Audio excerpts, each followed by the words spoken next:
A Walk in the Woods by Bill Bryson, book review.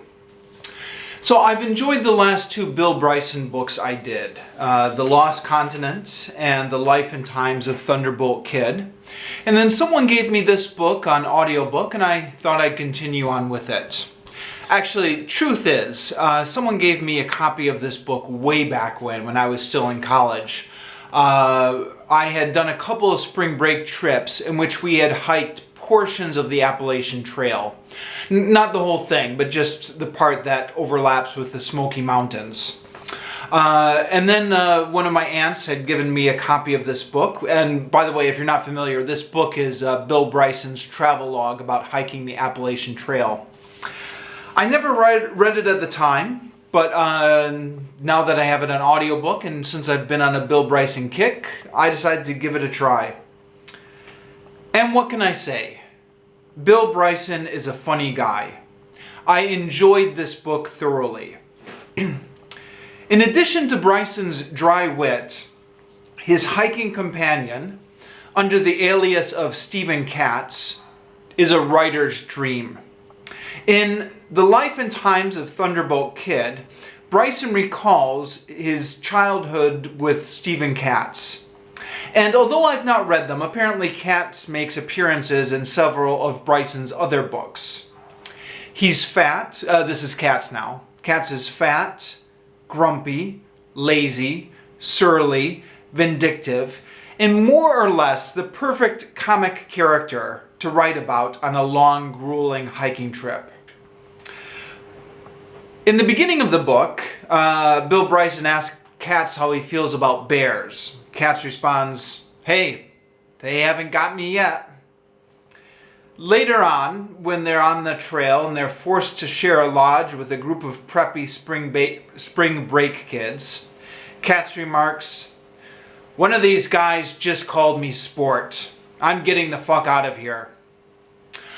Side note here, in The Thunderbolt Kid, which is written about Bill Bryson's childhood but was published after this book, Bryson mentions in passing that the real Stephen Katz, or the person who Stephen Katz was based off of, called this book being A Walk in the Woods, largely a work of fiction.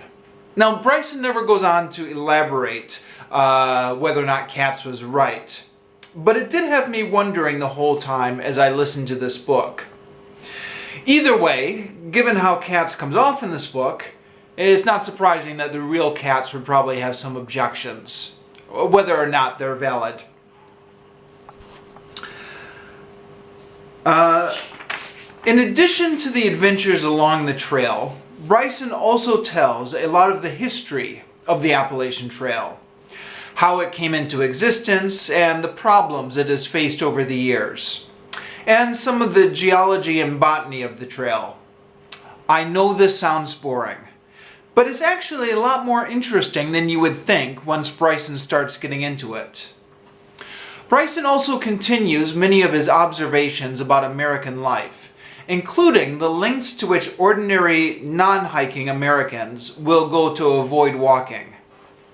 Continuing on in themes of some of his previous books, Bryson observes how difficult it is to walk across an American city, even if you wanted to. Once off the trail, Bryson recounts a near-death experience trying to walk to a local Kmart and being honked at by the passing drivers for, quote, having the timidity to try and cross town without the benefit of middle. Now, as I said before in my review of The Lost Continent, in which Bryson makes a similar point, I agree with this completely. And I've had some similar experiences trying to walk to places as a college student without a car. And yeah, just finding it absolutely impossible to get anywhere in American cities without a car. The roads are just not designed for anyone to walk along them. In fact, I agree with this point so strongly that I'm going to go through the trouble of quoting it at length, because I think it deserves to be quoted at length. I think this is an excellent point about how screwed up our cities are. So if you'll indulge me, I'm going to read a long quote from the book, If you're not interested in hearing me read a long quote from the book, you can just stop the review now. There's no more original content coming. Quote, Waynesboro had a traditional, vaguely pleasant central business district, covering 5 or 6 square blocks. But as so often these days, most retail businesses had moved out to shopping centers on the periphery, leaving little but a sprinkling of banks, insurance offices, and a dusty thrift stores or secondhand shops in what presumably was once a thriving downtown.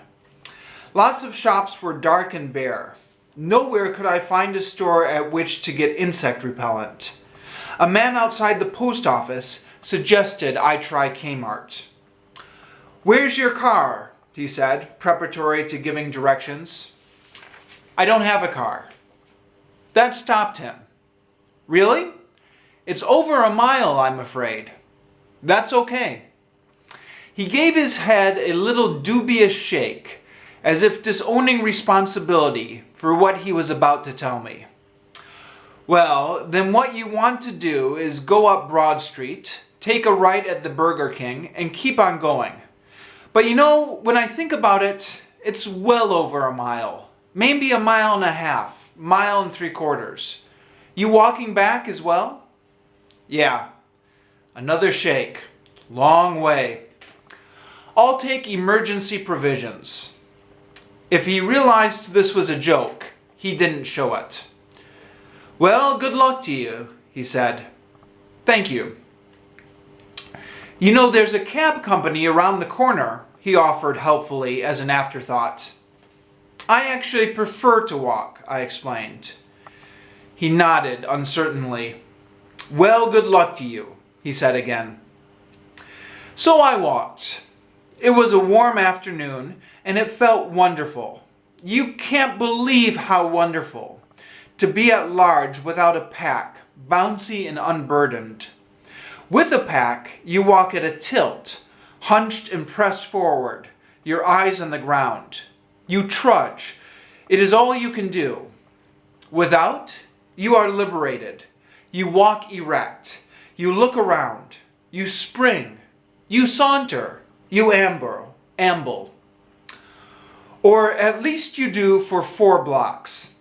Then you come to a mad junction at Burger King and discover that the new 6-lane road to Kmart is long, straight, very busy, and entirely without facilities for pedestrians.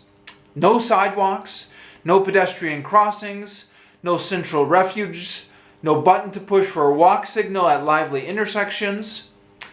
I walked through gas station and motel forecourts and across restaurant parking lots, clambered over concrete barriers, crossed lawns, pushed through neglected ranks of privet or honeysuckle at property boundaries, at bridges over creeks and culverts, and goodness me, how developers love a culvert, I had no choice but to walk on the road, pressed against the dusty railings, and causing less attentive cars to swerve to avoid me.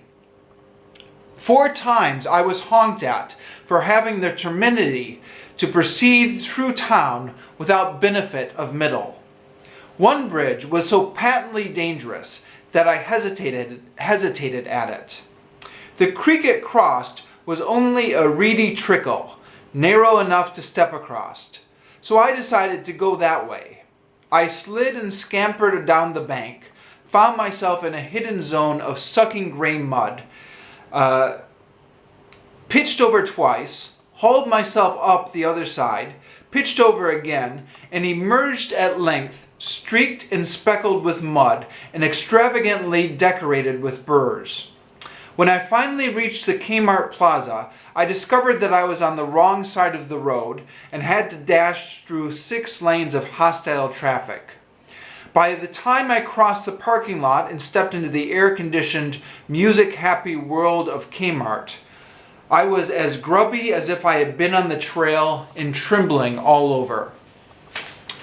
The Kmart, it turned out, didn't stock insect repellent. So I turned around and set off back to town. But this time, in a burst of madness I don't even want to go into, I headed home cross-country, over farm fields, through a zone of light industry. I tore my jeans on barbed wire and got muddier still.